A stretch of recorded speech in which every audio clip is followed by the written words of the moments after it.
everybody, and welcome back to another Sunday morning with the Blurred Church of Anime. I am your preacher, your pastor, your unifier, your messenger, whatever you want to call me, Black Star. Glad to be with you again for another message this week.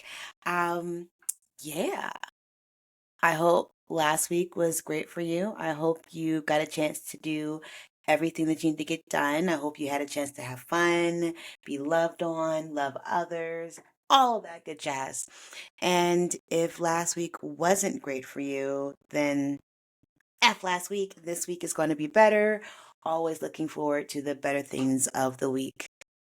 To be really honest with y'all, last week I had like very low energy, and I'm trying to figure out where that came from. And in fact, it was kind of hard for me to even think about what I want to talk about this week because of that. There's just like really moments where I just did not feel like getting up and doing things, which is not a good way to be. Like, that's not how we're trying to end the summer, it being the first week of September, all that stuff. Like, I was really in the mood. I was really in like that wake me up when September ends kind of mode. Um, but no, I think it's going to be better this week. I have a lot happening. I have a lot going on in this month, and I'm excited about it. I just have to, do the things to get done. So I don't know if any of y'all are feeling the same way, but it is what it is. I'm not going to let my lack of energy get me down. And hopefully you won't let whatever is holding you down keep you down. And that idea actually helped me figure out what I want to talk about this week. Um, Normally, like, I have an anime series in mind, or I'll have like a topic, and then I'll kind of like see what series kind of like sparks the topic I want. This week, I've been watching a lot of my newer animes, finishing up on like season two, season threes of things I've been watching, and nothing's really been hitting me. Although I've had tons of really great anime to catch up with because of the last couple of weeks of just a lot of going on, traveling, vacation, like I get to catch up. And then it kind of hit me um that as we start the fall and like the weather's already getting cooler, like we couldn't even get in this in the summer. Like, dang. Notice the hoodie. Um that I started thinking about some of the battles that we go through and some of the demons that we fight. And yes, I could have chosen a lot of demon fighting animes. I mean, Demon Hunter is right up there because that movie's about to come out next week, and you know your girl about to go run to the theater to see it. But it wasn't quite the battle I was talking about, or I really wanted to like share and talk through with the group. So I'm actually going to be concentrating most of this message on a really amazing anime known or called Dororo. Dororo. I think it's three syllables. I'm double checking myself. It is definitely Dororo. Two Roros. Got it. Um, for y'all who don't know about this anime, first off, it was a manga first, as a lot of great anime are. It's actually a manga that was created, animated, written by um, Tezuka. You know Tezuka. Osamu, like Tezuka, he is a famous mangaka. He has done so many like major works. He is kind of like, I don't know, the king of manga, especially early age and the golden age of manga. Like, he is known internationally, even by people who are not like big anime fans. His biggest one was Astro Boy. Yes, that's the creator of Astro Boy. So yes, Dororo is pretty old. It is from the 1960s. It is part of his great series, things that he has done that has always just like some of his works that are just always known from a lot of people, from Kimbo the White Lion, Astro Boy, of course. Buddha is another really big one. I think Venus is considered the life works. But Dororo is also on that list.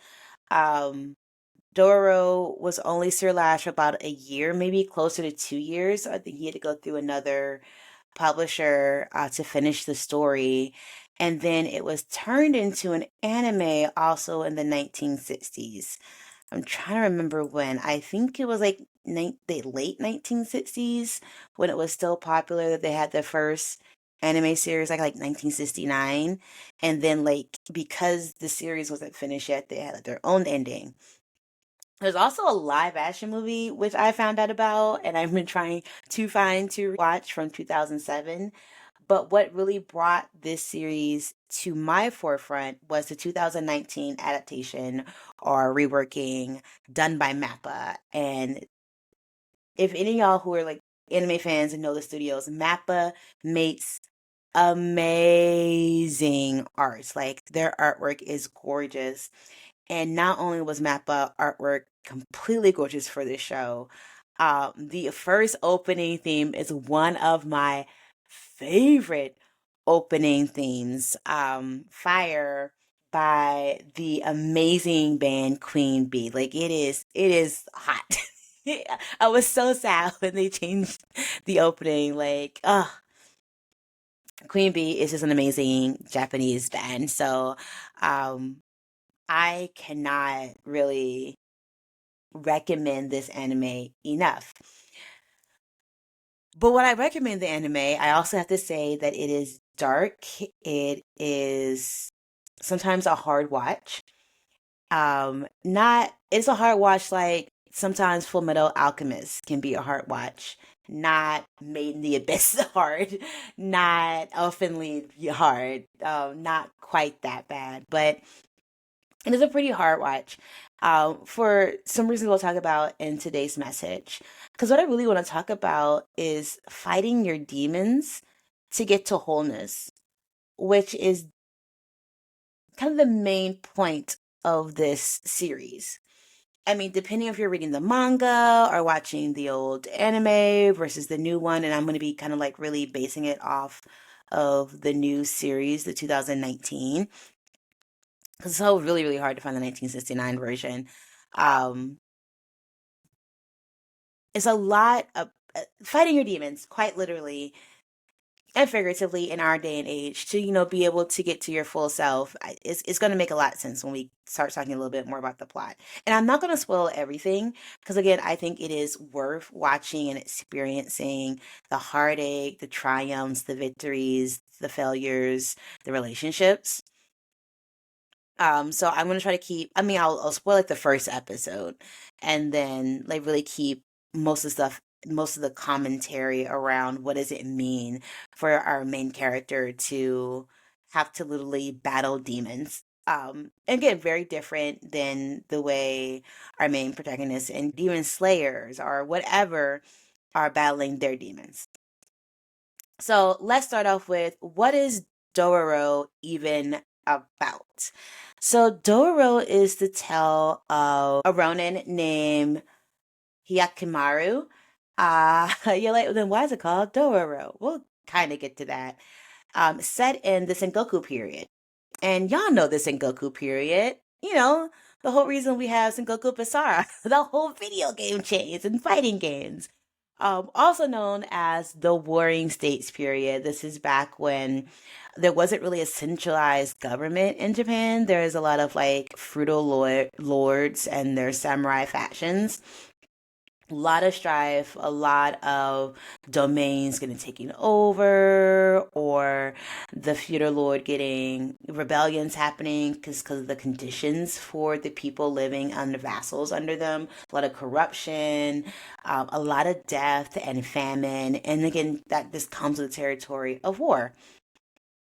So there is this daimyo, this samurai feudal lord who, in exchange for in exchange for power and prosperity over his domain, decides to make a deal with demons. In the original manga, it's like 48 demons, but in the anime, the 2019 version, it's only 12 demons. And so he goes to the shrine, he finds these 12 demons, and he's like, if you make my my people prosperous, my domain prosperous, I'll give you whatever you want. But basically I'll give you my firstborn child. And so the demons take the deal, and each of the 12 or 48 demons, depending on which version you're looking at, takes a body part from this infant, this brand newborn baby, leaving it limbless, no facial features, no organs. Already quite hideous. Like, ooh, you're wondering how could a child survive that? And of course, his father's like, get rid of this useless carcass. It's a baby that has no limbs. Like we're not keeping the actual ramifications of the deal that I made. But the baby is saved. He is found by a mystical doctor, a very skilled medicine man who kind of like crafts limbs and prosthetics for the child as he grows.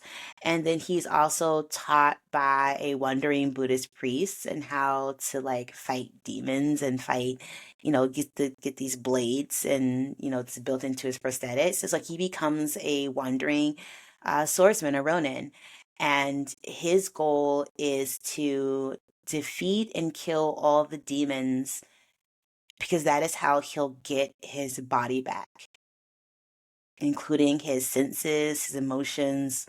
Like when we meet Hyakkimaru, he can't talk, he can't see. He is attracting demons and killing them in hopes that he's killing one of the demons that took something from him as a child, as a baby. So deep, already deep. You're probably wondering, then why is the series called Dororo if like his name is Hyakkimaru? Dororo just happens to be a young thief who travels with Hyakkimaru. And really, like, you kind of see when they kind of meet up and go through this journey together. Dororo becomes a much more integral part of this series. Um, and I'm not going to share any of their backstory right now. I think I'm going to just really focus on Hyakimaru and what he is going through. Because I think, and I would really, really love for like an actual therapist, psychologist, psychiatrist, someone with training to like watch this anime and then talk through what it means to fight demons metaphorically, especially like mentally, and deal with trauma and PTSD that is like brought onto you because of family or because of traumatic events, and like how you go through the process, especially through therapy, of like dealing with it, confronting, facing each trauma, and like how that builds a new sense of yourself. Because I think that could be really, really powerful just from like the overall message of therapy and doing the internal work. I am not a therapist. I am at best a spiritual counselor from my training in this school. So I'm not gonna get too deep into that, but I still think it's really, really important to talk about what this means. Because first off, we have to like first talk about how Hyakumaru's plight is not his own doing. He didn't make a deal with demons. He didn't do anything transgression. Like he is born into circumstances where the pride and the need of his family, namely his father, is what put him into this position. Put him to be limbless, senseless, emotionless, like child, to grow up to be this teenager who is now fighting through all these demons. And I think the first step is just to kind of recognize that sometimes the demons that you face aren't your own doing. Sometimes they're generational trauma and demons that are coming at you that you didn't know about. Sometimes, it is the after effect of things that other people have done to you. Sometimes, a lot of times, family and parents, um, that over time can take just huge chunks of ourselves, take huge pieces of who you are.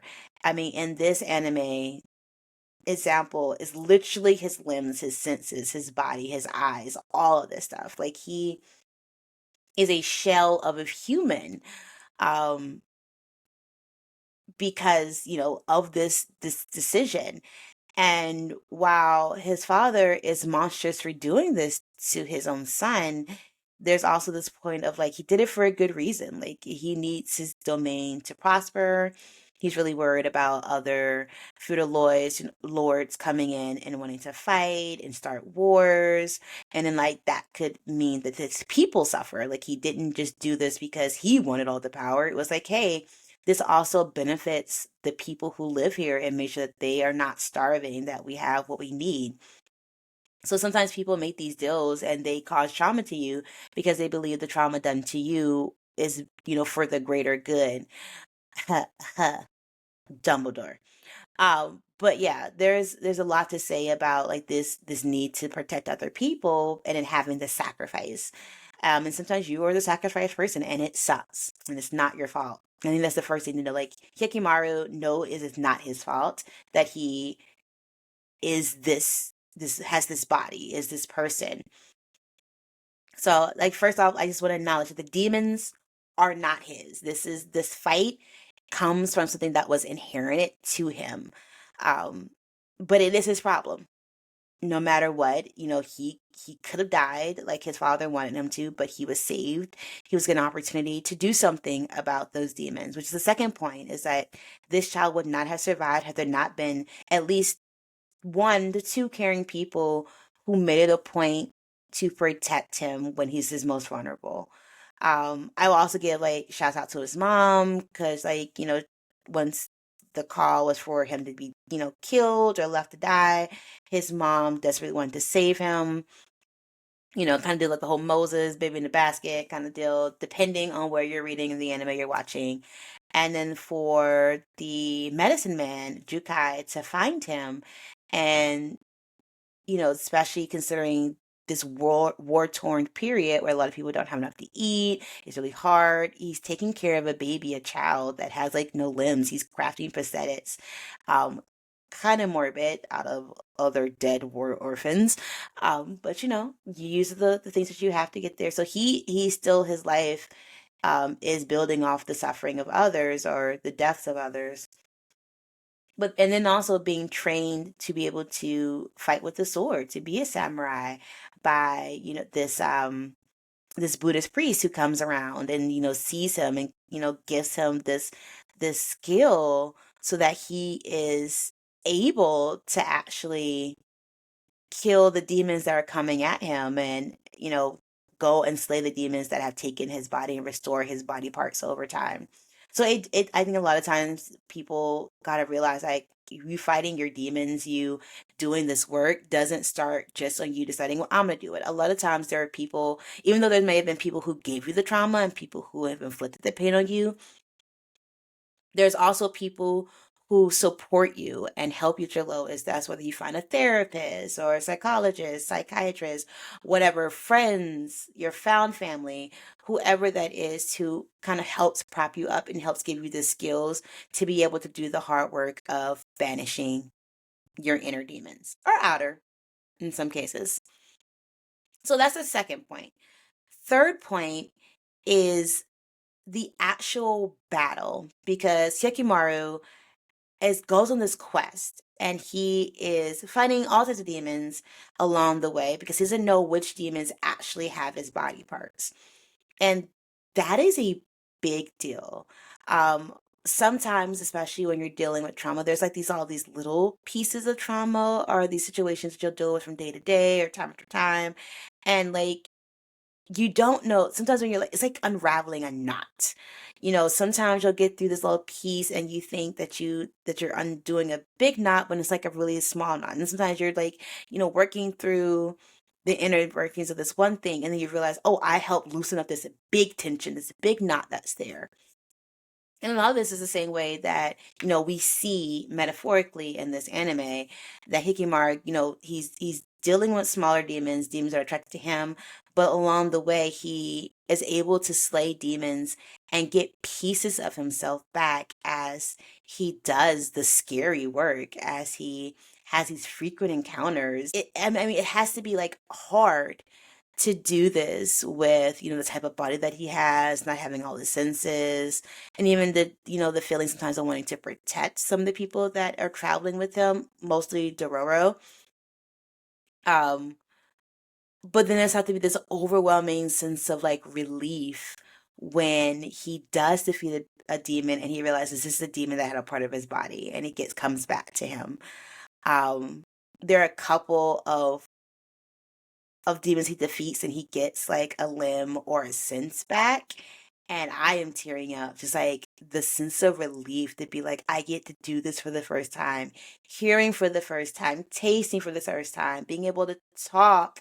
It is like, it's so rewarding out of the harshness and disgustingness and like the gruesomeness of the battles that he's facing to see that like it is at the end of the day worth it for a piece of himself that he gets back.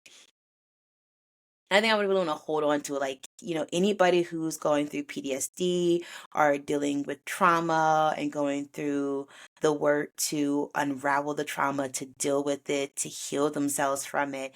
It is hard work. Oh my gosh, no one will tell you that this is going to be a cakewalk, a walk in the park. And like recovery over a lot of things is all over the place. It's not a straight line. It's not like I did this, so I did this, so I did this. Like AA tells you, it's not steps. It is a squiggle line of I'm doing good, I'm doing good. I fall back, I get this thing tears me up, but I swim over here, I swim over there. It is a variety of things. But when you get to that point of where you notice what you're doing and you notice what is healthier and you feel like you've overcome that piece of the trauma or that trauma overall, the pieces of yourself you get back makes it worth you doing the work and persevering through maybe different therapists or different modes of therapy, and the bad days and the horrible days and the sometimes good days, and the you trying to figure out from your friends, and the cutting some things out of your life and adding some more things. Like, it is worth it. And I think throughout this series, there's not a time that Hyakkimaru doesn't think that his journey, his travels, his mission even isn't worth it. And throughout the different series and things, who the demons are, and sometimes there's a twist to like the demons that he has to fight. Um, every sense, every limb isn't always a blessing at first because he can get over a little bit overwhelming. But at the end, you know, he is called inhuman because of the prosthetics and not having like facial features, and, you know, losing a lot of senses himself. Like, he doesn't feel quite, which is another part I'm talking about. That's gonna be like thing four, like piece number four, like the outside world judging you as you go through your healing.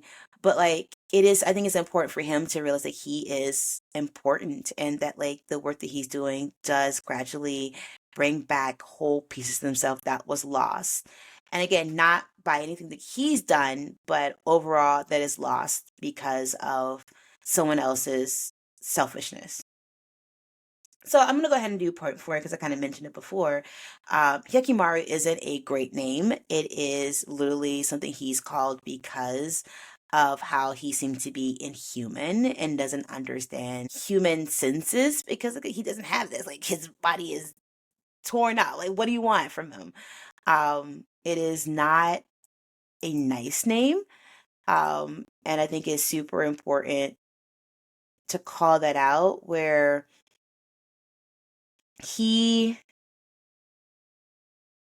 he's a teenager, and while he has Jukai adopts him and gives him his limbs and is kind of like a father to him, there's just a lot because of his body, he and his inability to do a lot of senses and feels that make him seem inhuman. Like, he's fighting these demons and with this mythical sword and everything, and people are like, you are a demon yourself. And on his journey to regain his body, like, he has to be, a little bit harsher because he's fighting something that is very like terrifying. These demons are not these small, like, I think you rarely see demons in anime, demon slaying type, that are not like terrifying.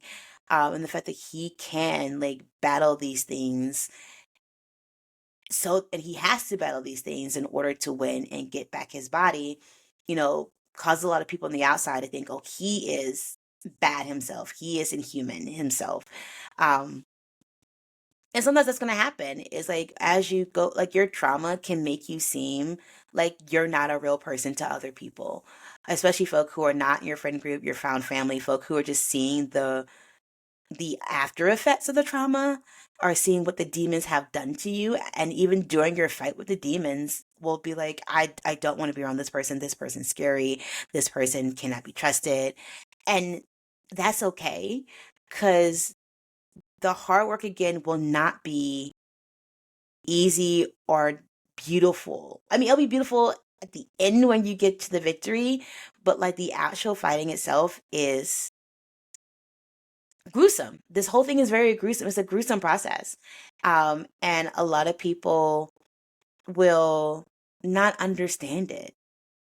And not that they're not going through their own things, because I think a lot of the people who are terrified of Hyakkimaru are folk who are living in the bottom of the rings. They are, villagers or vassals of corrupt lords. They may be starving. They're like between two wars of two other lords, and they're being conscripted to work with them. They're the farmers who want to rebel against their lord. Like, they have a lot on their plate. They're battling their own issues. It just sometimes doesn't look like what you're going through. And sometimes when you're deeper along that journey, it scares people. It does. And I just want to say that's okay, because you still need to do the work, and you still need to like really be thoughtful on the work that you're doing to get to where you need to go. And that's hard. It is really hard. Um, like I said, this anime is so good. It is beautifully done. There's great fight scenes, but there's some episodes, there's some fights, there's some concepts and character development that is hard to deal with, that you kind of have to, see through it, because again, this is not an easy story. This is not happy go lucky. This is not, and let me be honest, like Hikamaru is not a cinema role like our boy from Demon Slayer. He is somebody who has been done wrong and is just trying to recover his life. And that is super important. Everybody is, I think everybody in this series are on their last leg. And while, like, yes, his dad did what he did to, like, make sure the domain and the people there could flourish, they have food, that's not being overran by another Fruit Lord, that they have stability. It's still done through the misery of others and making deals with demons. So you have to wonder, how long is it going to last? Will that be okay? And also, as Hikimari gets his body back and he kills those demons, the protection leaves the land. So, you know, him trying to get to wholeness takes away the power for other people. And that is a lot to say on that piece. And I'm not gonna get too deep into that, but just, you know, sharing that it is super important for these for this character, one, to really face the hardships that were put on them. And while they did not have an easy time at it at all, um, they they keep persevering in hopes of becoming whole. And I think that can be said for a lot of us, that we have to persevere until we become whole. And like I said, sometimes in the beginning, like, I hope you had a great week. And if you didn't have a great week, F last week. The next week will be better. I mean, part of that is the perseverance, that we're going to have our really tough battles. And, whether or not you know what your trauma is, or you've gone through therapy for it, and you're currently doing the work, or you're someone who's just starting that road and you're worried about like what all these things will bring up, or you're somebody who's just kind of looking at your life and being like, I feel like things are not working in my way. I feel that parts of me are diminished or gone, and that may be true. And I tell you that we all have some demons to fight, whether again it's familiar, generational, or even systemic. I think there's a lot of systemic demons. Um, for people who've been oppressed in any country, especially in America. I think there's still demons that again have been put on us that we can't get rid of unless we do the work ourselves. And that feels so unfair. And it is. But again, we do the work and then we find freedom and pieces of ourselves coming back.